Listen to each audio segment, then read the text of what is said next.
Fitting in. Fitting in. Fitting in. All right, cool. All right. Welcome to the pod. It's Matt, Eric, Yo. Iva. Wagwan. Glad to have you. All right. Your question, Eric. Mm-hmm. Are we recording? I believe so. We're recording. Okay, we're recording. Good. Yeah, I was say Am I recording?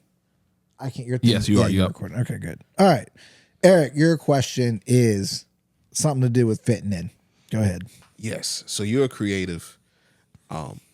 Where do you fit into the church or the body of Christ or the church? Growing up, I grew up as a deacon's kid, and we was in a Baptist church, a Black Baptist church. So like I remember the conversation when my dad got his ordination. He started being in, and he was, even before the ordination, he was bringing us up as a family of like, I'm going to serve, y'all going to serve too. And he talked about his calling was shared with all of us and things like that. And I remember that's just the paraphrased version of this because so I had basketball and I had some other things, martial arts and all other stuff. So I had some other responsibilities, and he was just like, you need to be a part of a ministry. And I was like, all right, cool. And I remember all we had was this thing called Whirly Birds, which for my OG Peace people, you know what that is. I've heard Kristen talk about whirly birds, but That's, yeah. not a thing. Also, can you move your mic just a little bit closer to you? Yep, gotcha. There we go. So Whirly Birds was like the Christian Boy Scouts, where you had Okay. the sash and the medals. I had my sash. No medals. No I ain't medals. getting no medals. So if y'all know me, I'm a rebel. So like what everyone likes to do, I don't like to do it. So my options were very limited. So my dad was like, "What are you gonna do?" And I was like, "Well, I like to draw." And it was like, children's choir it is. And so like and y'all know, and for all of those, I won't say I can't sing because Mama Vaxie gonna get me and she gonna post the footage of me singing. I can carry a note slightly, but that wasn't my passion. That wasn't my ministry. Yeah. And I remember Miss Dot, shout out to Dot Wheatfield, just going in and encouraging me and having me up there and helping me to sing. But boy, I wish there was footage of my face. I know you was heated. Jesus loves me, this I know, for the Bible tells me so. All of that. Then there was the bell ministry where we had to ring the bells and all that. Still, stone face, just ringing bells. Man. Ringing bells. Then there was the usher meeting. I ain't have to talk and I wasn't in the front, but I had to wear them white gloves and don't ask me how which hand goes on the back and all that other stuff. So I did so many ministries, drum ministry, but they weren't in my area of interest at all. Mm-hmm. And I just felt out of place growing up. And I just felt like my gift that I felt God gave me couldn't be used in traditional sense of the church that I was in. And so I've seen people, other visual artists, they would paint during service, right up front. Mm-hmm. For those people who do that, I'm not knocking you. Not knocking you at all. But that ain't me either. Like, what do I do with this piece? Like, Yeah. and a service is what, 2 hours? It takes more Like, time. I ain't done yet. Like, Yeah. Do I have to finish this in 2 hours? Like, no, it's that. And then like, no one wants to buy it. No one's gonna buy it. Or you can put them up around this vestibule or sanctuary, but you're just gonna have all my. No, that's. I just don't see the purpose of it. canvas ain't cheap. Nah, not at all. Canvases are definitely not cheap. So for those who do this, one, let me know what your perspective on it, because I respect it. It's just not for me. Yeah. And so for years, I've just always wondered. But I came across in Kings, and when Solomon was building the temple, and he had a brass I don't know, the blacksmith brass. He worked with it. Yeah. And he just talked about how he made like all the pillars and the ornaments and the bowls and all that stuff. And it was the first time I've seen a creative in the Bible in a sense that wasn't playing a harp or singing a song or dancing. Mm-hmm. And so I just felt like, all right, God, what's the equivalent to that? How do I add in my visual art Yeah. to the body of church. Yeah. I think that's good because sometimes like we don't know how to use them if it's not something that's traditionally used in the church. Mm-hmm. Like for me playing piano and stuff, like of course. You set. Yeah, I'm set. That's every Sunday. You got job security. Right. Some church needs one. So, Yes. it's one of those things. But like when it comes to the things that people aren't used to being inside the church, sometimes it can be shunned a little bit, or I won't say shunned. More so it's not used because people don't know how to use it. That too. It's like, when they created electricity, I'm sure they would have never guessed that it'd be used the way it is now. Like we got it in our pockets. Like, Yeah. But they was just thinking about lighting houses. They wasn't thinking about nothing else outside of that for real. And so, how do we use those different gifts inside the church? And I think one, leading creatively helps that. And then two, allowing whoever the creative is, if it's a kid or if it's a young adult, whatever, allowing them to even propose ideas for how it can be used in the church, to where they might have a vision for it to fit in. Because it could have even been like, they could have been like, E, can you design the shirt for, the church picnic this year? That would have been something that, like, as a kid, you designing the shirts that everybody gonna wear on this one Sunday of the year. Like, that would have been crazy. It's like making retro Jordans. Like, Boy, that would have been live for sure. So I think like finding like creative ways to give people a place, because I feel like that's where a lot of people fall off. Very talented people from church when they don't know where they fit in. Yeah. Yeah, I don't know where to go with this question because there's so many directions. Yeah. I think it's good, and technology has definitely helped people be creative in different ways in the church. I feel some type of way about it, but that's just because it's more about the size of the church more than anything else. Yeah. But I follow this account on TikTok where they do like the TV production, like and the girls in the back, and she's like go to camera 6, and she's like worshiping like bam bam, like that's dope. Fire. Mm-hmm. I also feel some type of way about it, but that's neither here nor there. Yeah. What she got, that's cool. Am I jealous? Absolutely, just a little bit. Hold on. You feel some type of way because you wish to be doing that, or you feel some type of way that it's not necessary?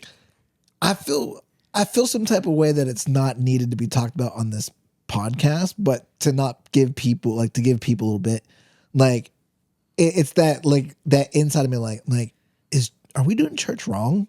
Like it's that kind of thing. Yeah. Right? Like why so much money into this system when it could? But that's neither here nor there. Yeah, it is dope though. Yeah. And it makes me a little bit jealous. I think that could be a topic that we could talk about another time. We will. Because I have a pushback on that. But I'm totally like I'm it's not something I really care about. Like I'm like okay, like if y'all do okay, cool. Yeah, like that's cool. Yeah. But yeah, like I'm not gonna like defend like my position. I'm just like it's just like I'm still wrestling with it. No, I feel you. Okay, Yeah, yeah. as someone who just holds up not holds up, but puts an iPad in a tripod and it's live on Facebook. But hey, it works, right? Yeah. It works. But it is that person's gifting, and all people who do that thing, like that's their gifting, and they get excitement out of it. And so, it can be, there's little things where you can bring your creativity to a church within bounds, right? Yeah. Mm-hmm. If you're a photographer and no one takes church pictures, like it makes sense to take church pictures. I wouldn't say take a lot of church pictures, 10 pictures a week, just snap. Be not, because then the editing and the cutting it out, I'm just like, oof. Yeah. That's like a hot mess. I know I can't remember what church it was, but speaking of still photography, what they did on Easter Sunday was they brought in like their studio stuff and their backdrops and like, hey, we're gonna give you free family photos. That's dope. And so it's like oh, okay. So it's just you have to be creative to be creative. Okay. Because me growing up in church, there really wasn't that much opportunities to be creative because technology was Right. just not there. Like cameras were stupid expensive. Like you had to be on the worship team, or you were a part of some dance team, or you were the mime or the flags or whatever it might be. So there wasn't much. But now with technology being so advanced, so cheap, so available, like I love that I get them on, especially on Instagram. I love that there's young people doing reels and stuff, and it's absolutely ridiculous. Yeah. Like this dude, they cut this video where this bus like hits this person, and then in the next scene, like they're flying into the chairs, and they're like, "I hope you come to church Sunday." Yep. like it's so stupid, it's so dumb, but it's just like okay, you're using your talent, you're using your gifts, you're using your skills, and like there's an appreciation for it. And, like even as silly as it is, like if I was looking for it, if I was like bored, like it was on Sunday, and I saw that, I was like, I might go to this church just because of this video, because this was stupid. And see how you feel about the TV production. I feel that same way about the gimmick videos to come to church. I'm like, are we doing church wrong? See, that's funny. Right. But I give space for it because, again, I think you got to apply being creative into evangelism, or just, reaching out and doing that. But yeah, that's something we could talk about another time. But but it's good when your creative spirit, like you just have, like again, you have to just be creative about it. Like there's different ways. It goes back to something I think we talked about. Actually, it's not posted yet. When we define being creative, right? What is that? Right. And so you might have someone that's not necessarily. Oh, perfect example. What's the girl with the cupcake?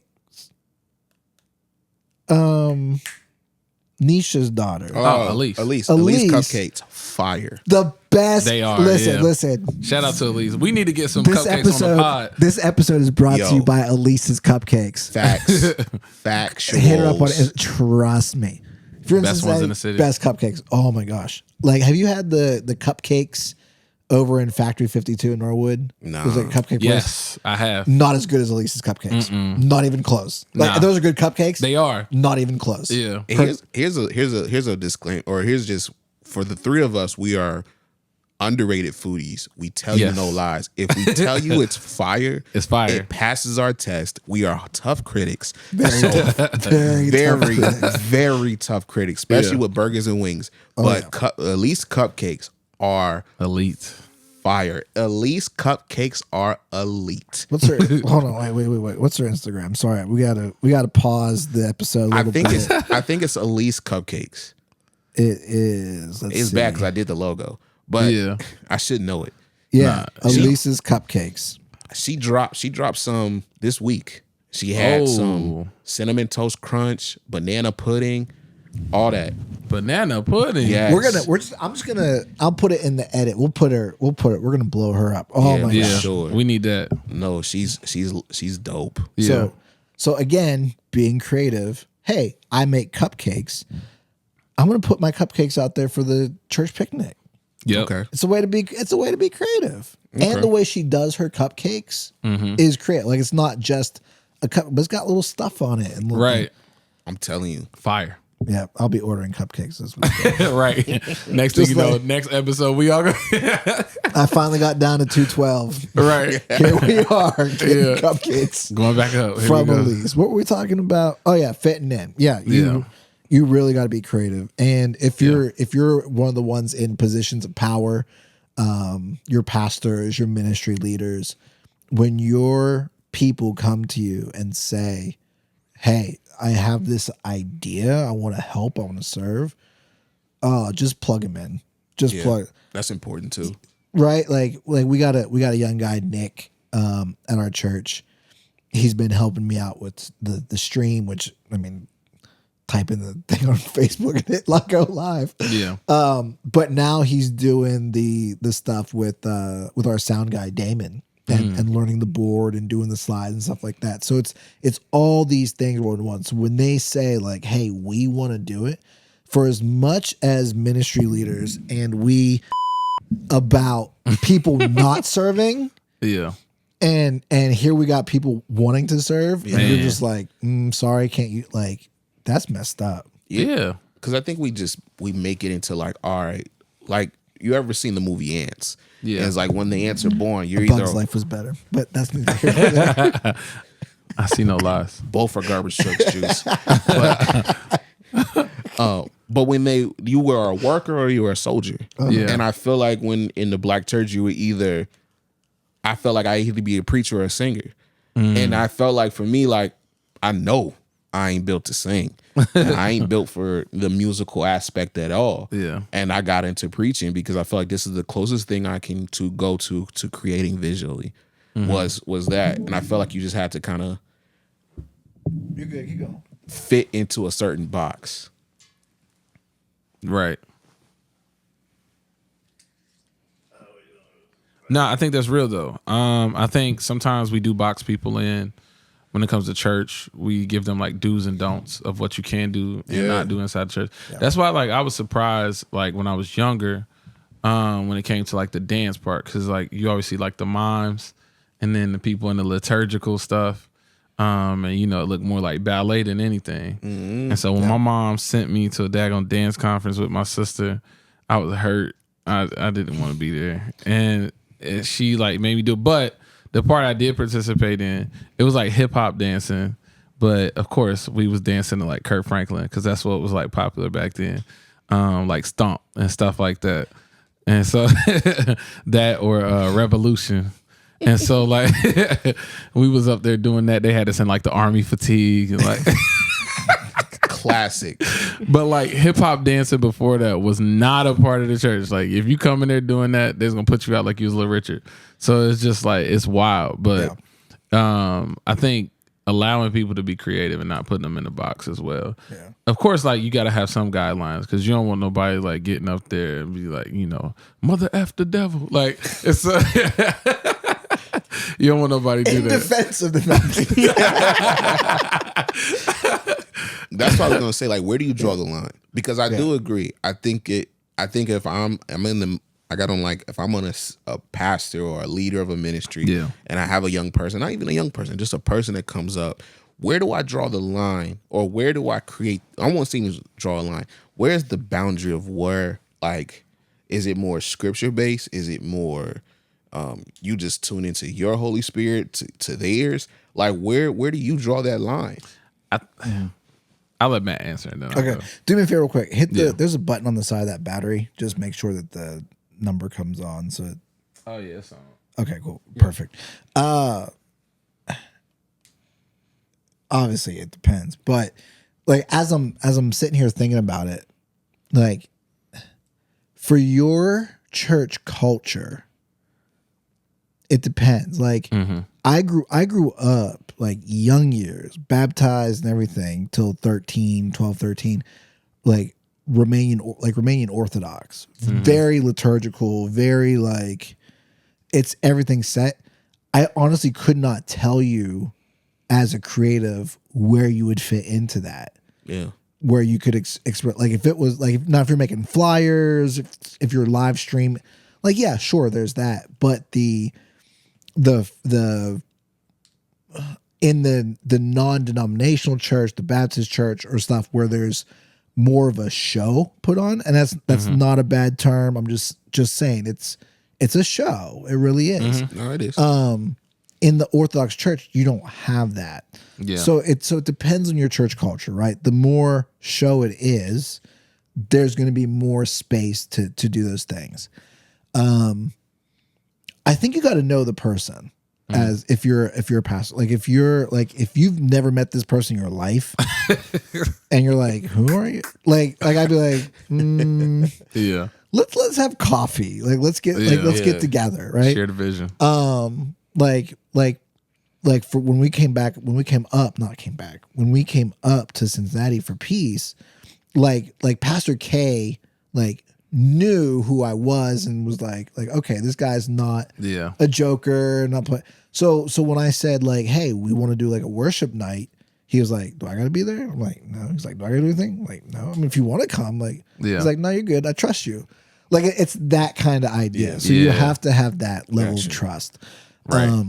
And I think as pastors, if you have a creative team, like you should be integral in pouring into those individuals because they're the ones that have to express your vision.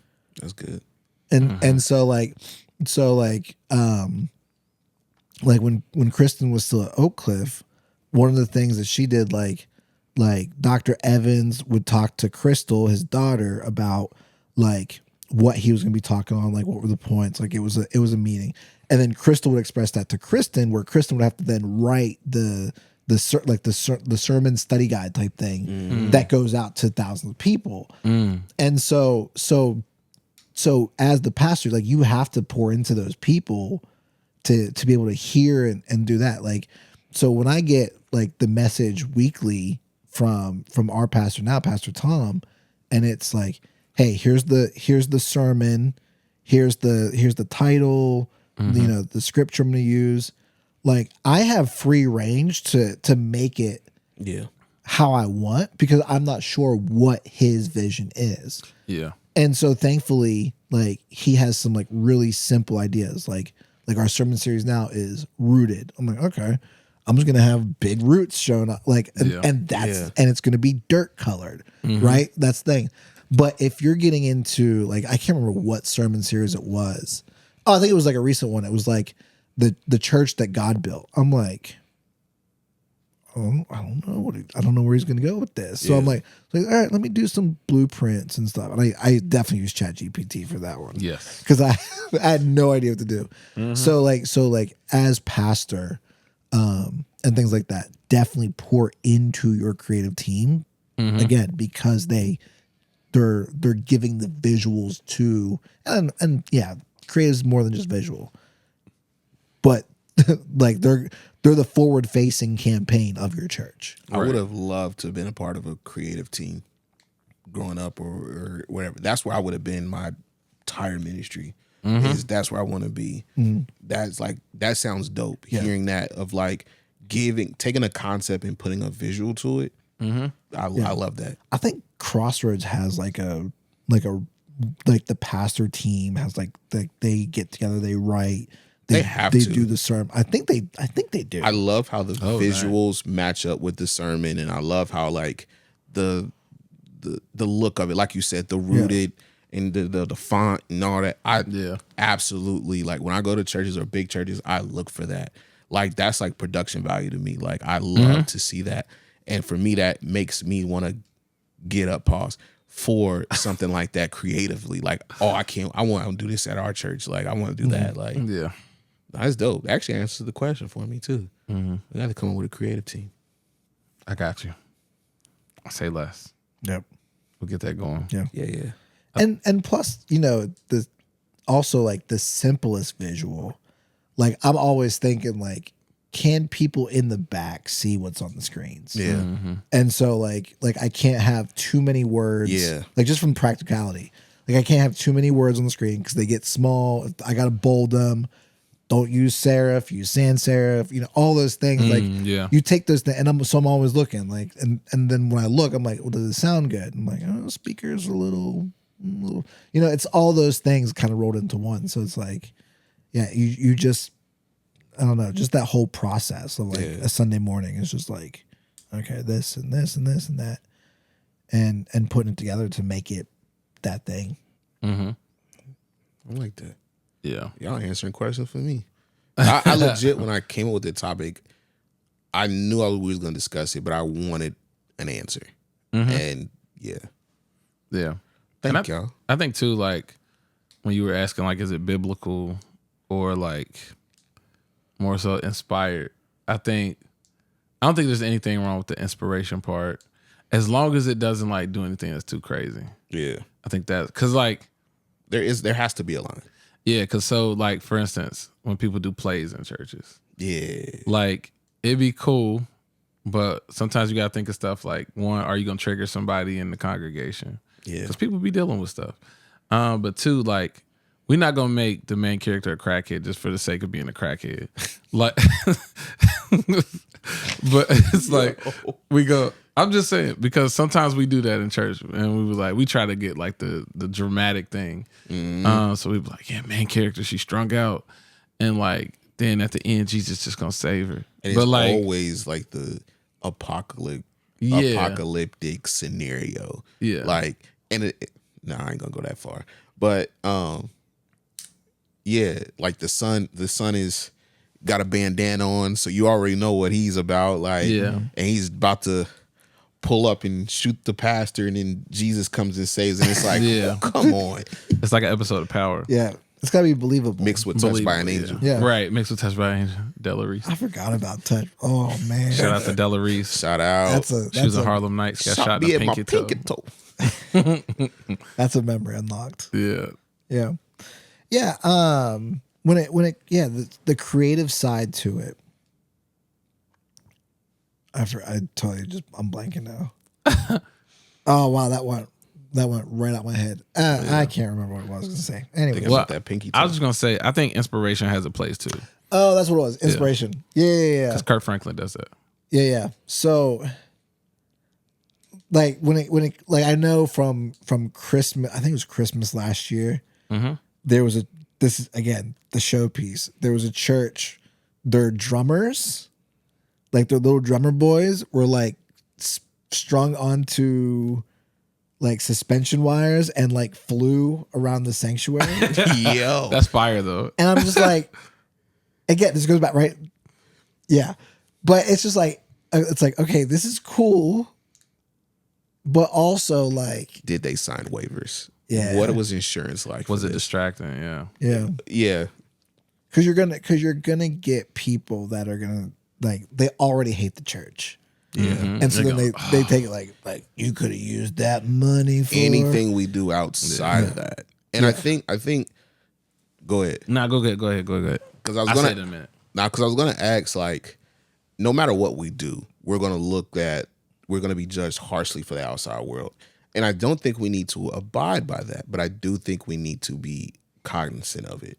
So when I hear they got the drummer boys on strings going, off on the ceiling, my question, if I'm in that meeting, how does this further the mission? And I'm not saying that this shouldn't happen, because as a creative, I want the creative process to go. And that's why I said, like, there's always has to be a line.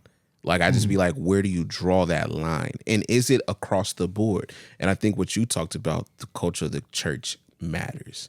And from what, I ain't been in this church or anything like that, it just goes to mega church production. Like, to me, they are like, all right, on the camera too, zoom in on the piano player. All right, when you're done with that, zoom in on Sarah on the guitar. Like, I feel like it matches, but I always be like, are we doing church wrong? I know we're not going. We're gonna have to add that episode in. That's gonna be a saying. Watch, we'll get a shirt. Yeah. I think too, like the hard part is like the criticisms too, because like there's some things that we would do inside of a church that we wouldn't think that it was like too much, but somebody who doesn't go to church, things like that, would think so. And the thing that came to mind when I was like made that face was that like the whole Mike Todd thing about like him using the mud and putting it on his brother's eyes. Like, no, that's just out of pocket, man. Yeah, I think flat out. That just straight like yeah. Not to bring up an old thing. No. But yeah, go on. I was just saying, like, to their church, that wasn't like, a huge thing. Like, they didn't really have an issue with it because they were used to him doing like the examples and different things like that were kind of, out there. Like, when they had the going through storms thing, he had the boat on stage and all of those different things. But to like people who weren't a part of that church, they were just like, oh, he doing too much. And, I'm not saying whether I agree or not, but like, I'm just saying sometimes we have to take those things into account too, which is why I think that like when he was talking about Tim Ross told him not to do any examples for like a year. It wasn't because of that situation, but he was just saying like, don't let it distract from what you're actually doing. Yeah. That's exactly what I was about to bring up. Yeah. But no, it's like that's what I love about Mike Todd is the the craftsmanship into the illustration and stuff like that. Because that attracts people. Yeah, and just the spit on the face.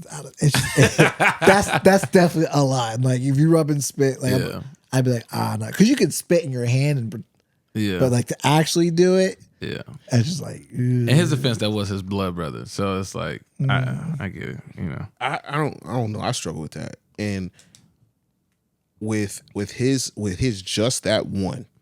There's others I could, be on the line. The other one was the trampoline, but I just couldn't find the correlation between the trampoline and the message. It was just, you know what I'm saying? But this one, I just felt was just too far. Yeah. And I'd be like, when I watched it, I was like, they're not even gonna talk about the message. They're not gonna talk about, because I got the analogy. Yeah, and I that's why I like his examples or his demonstrations, because they are creative. Yeah. But I'd be like, but when I look on Baller Alert, or I'm on, Spiritual World or other secular sites or that show that, they're focused on demonstration, and so they're distracted and not the gospel. And so then I'm thinking, as a person who uses examples and analogies, am I diminishing the gospel because my theatrics is too high? Yeah. And that's where I always have to find that balance. And that's where I always say there has to be a line. Yeah. Right. And I think that's where, like, creatively as a team, like whoever's over that team, to do like the production stuff to where they can find a way to still like hold people's attention. Yeah. But like make sure that it's not, distracting in a sense. Yeah. Like when we leave, let's talk about the message, not the example. Yeah. The example is just like an aid to the sermon. Yeah. But I get it. Like, he was trying to reach as many people as he could because people love his demonstrations and things like that. So. They're well thought out. And they're good for the most part. Yeah. It's just, like I said, the last couple, I just think about like how the world views it and how the world views us, because we get lumped into that all that. We do the same things. Yeah. And if you disagree, don't let me preach at your church next time. It's like, I got my sermon. I got my sermon illustration, man. We gonna see if you really disagree with that. I'm gonna get real. Our sinus is going. I look forward to my first demonstration because I do want to do it. Yeah, I don't think I've ever did one with preaching. I think I've like used like scenarios and stories, but I don't think I've ever did like a physical demonstration. My very first sermon back in 2011, I did, but it wasn't nothing too crazy. I think I just had someone go up and we were back to back, and I talked about doing life with someone, covering your weaknesses and things like that. And I think I had someone throw like a dodgeball or something at us or something like that to kind of show covering the weak spot. But other than that, no. But I've been wanting to, but I felt the gospel has to be enough. So I just been more strengthened in myself on preaching straight gospel. Yeah.